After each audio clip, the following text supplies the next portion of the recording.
Relato paranormal. Colección terror.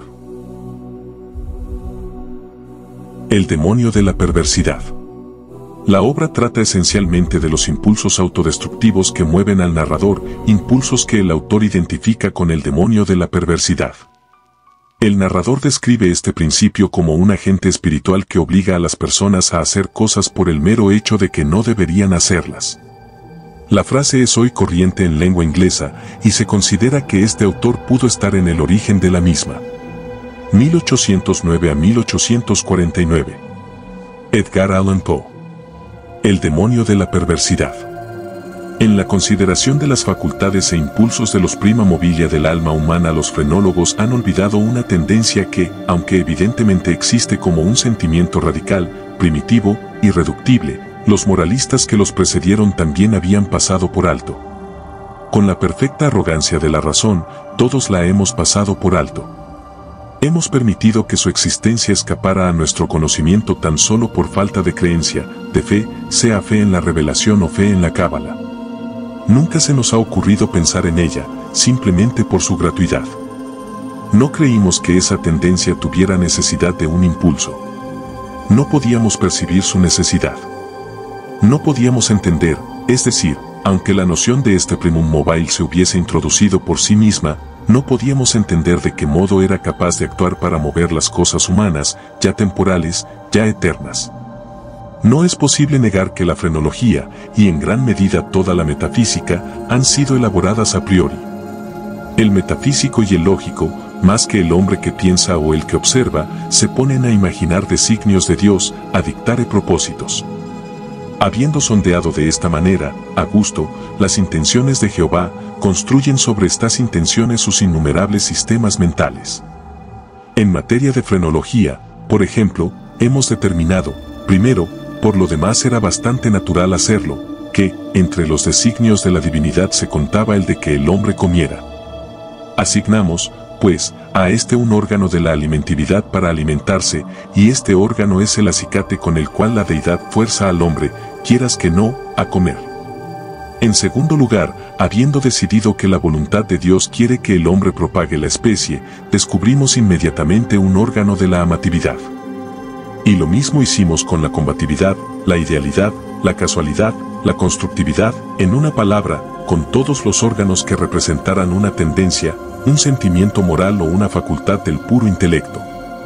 Y en este ordenamiento de los principios de la acción humana, los expulseimistas, con razón o sin ella, en parte o en su totalidad, no han hecho sino seguir en principio los pasos de sus predecesores, deduciendo y estableciendo cada cosa a partir del destino preconcebido del hombre y tomando como fundamento los propósitos de su Creador.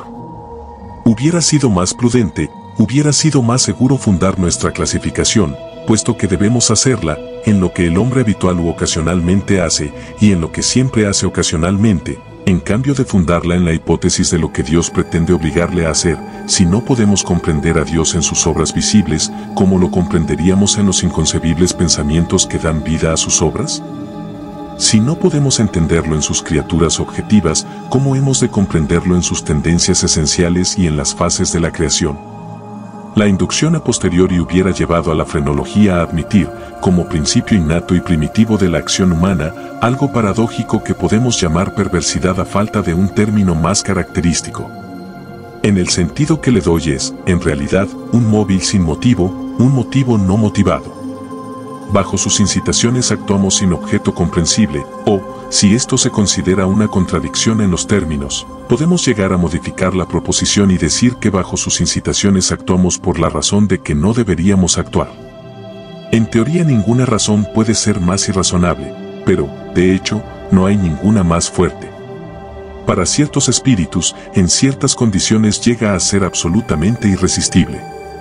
Tan seguro como que respiro sé que en la seguridad de la equivocación o el error de una acción cualquiera reside con frecuencia la fuerza irresistible, la única que nos impele a su prosecución. Esta invencible tendencia a hacer el mal por el mal mismo no admitirá análisis o resolución en ulteriores elementos. Es un impulso radical, primitivo, elemental. Se dirá, lo sé, que cuando persistimos en nuestros actos porque sabemos que no deberíamos hacerlo, nuestra conducta no es sino una modificación de la que comúnmente provoca la combatividad de la frenología. Pero una mirada mostrará la falacia de esta idea. La combatividad, a la cual se refiere la frenología, tiene por esencia la necesidad de autodefensa. Es nuestra salvaguardia contra todo daño. Su principio concierne a nuestro bienestar, y así el deseo de estar bien es excitado al mismo tiempo que su desarrollo. Se sigue que el deseo de estar bien debe ser excitado al mismo tiempo por algún principio que será una simple modificación de la combatividad. Pero en el caso de esto que llamamos perversidad, el deseo de estar bien no solo no se manifiesta, sino que existe un sentimiento fuertemente antagónico.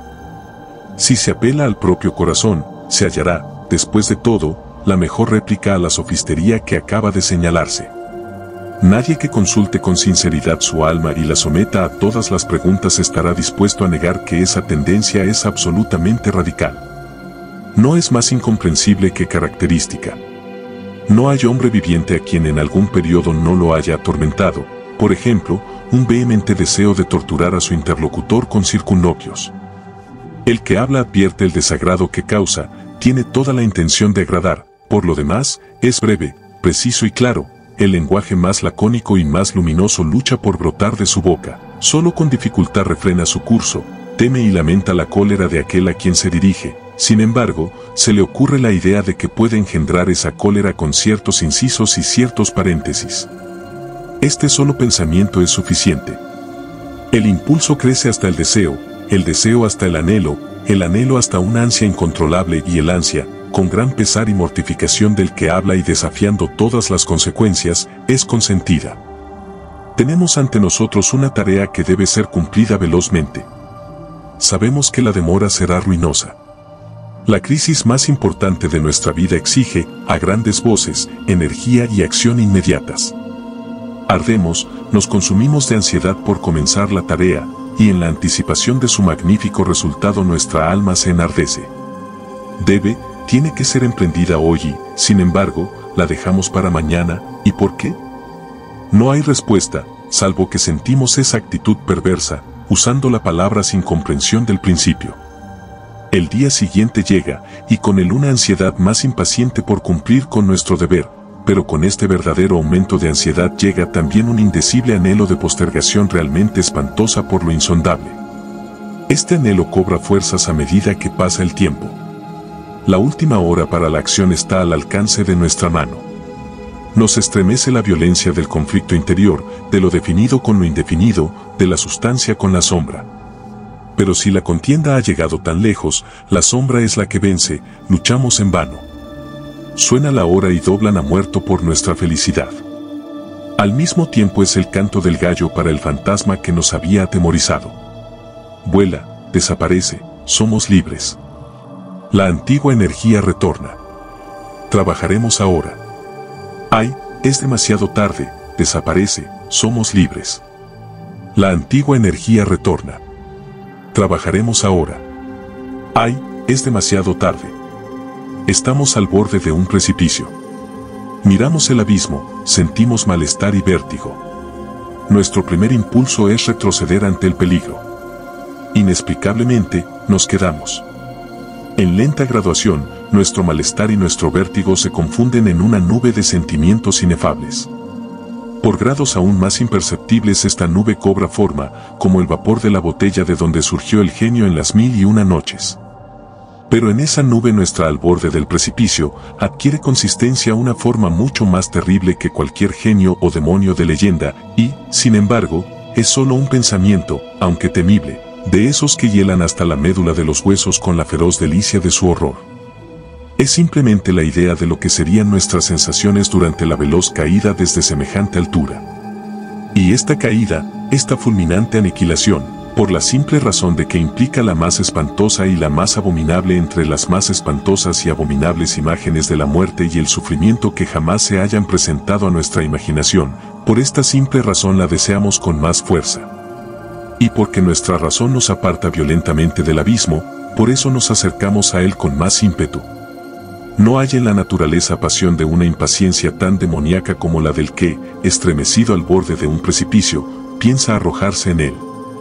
Aceptar por un instante cualquier atisbo de pensamiento significa la perdición inevitable, pues la reflexión no hace sino apremiarnos para que no lo hagamos, y justamente por eso, digo, no podemos hacerlo.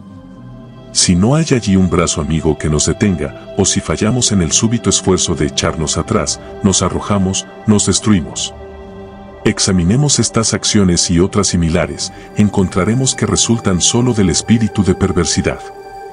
Las perpetramos simplemente porque sentimos que no deberíamos hacerlo.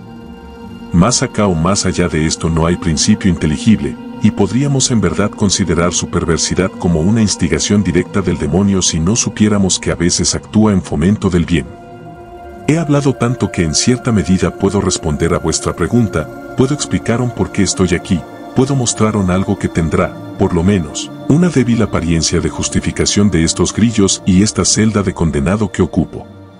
Si no hubiera sido tan prolijo, o no me hubierais comprendido, o, como la chusma, me hubierais considerado loco. Ahora advertiréis fácilmente que soy una de las innumerables víctimas del demonio de la perversidad. Es imposible que acción alguna haya sido preparada con más perfecta deliberación. Semanas, meses enteros medité en los medios del asesinato. Rechacé 1000 planes porque su realización implicaba una chance de ser descubierto. Por fin, leyendo algunas memorias francesas, encontré el relato de una enfermedad casi fatal sobrevenida a Madame Pilau por obra de una vela accidentalmente envenenada. La idea impresionó de inmediato mi imaginación. Sabía que mi víctima tenía la costumbre de leer en la cama. Sabía también que su habitación era pequeña y mal ventilada. Pero no necesito fatigaros con detalles impertinentes. No necesito describir los fáciles artificios mediante los cuales sustituí, en el candelero de su dormitorio, la vela que allí encontré por otra de mi fabricación. A la mañana siguiente lo hallaron muerto en su lecho, y el veredicto del coroner fue, muerto por la voluntad de Dios. Heredé su fortuna y todo anduvo bien durante varios años. Ni una sola vez cruzó por mi cerebro la idea de ser descubierto. Yo mismo hice desaparecer los restos de la bujía fatal. No dejé huella de una pista por la cual fuera posible acusarme o siquiera hacerme sospechoso del crimen. Es inconcebible el magnífico sentimiento de satisfacción que nacía en mi pecho cuando reflexionaba en mi absoluta seguridad. Durante un periodo muy largo me acostumbré a deleitarme en este sentimiento. Me proporcionaba un placer más real que las ventajas simplemente materiales derivadas de mi crimen.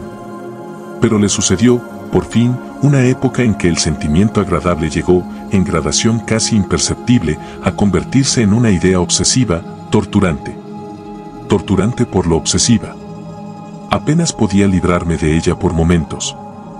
Es harto común que nos fastidie el oído, o más bien la memoria, el machacón estribillo de una canción vulgar o algunos compases triviales de una ópera. El martirio no sería menor si la canción en sí misma fuera buena y el aria de ópera meritoria.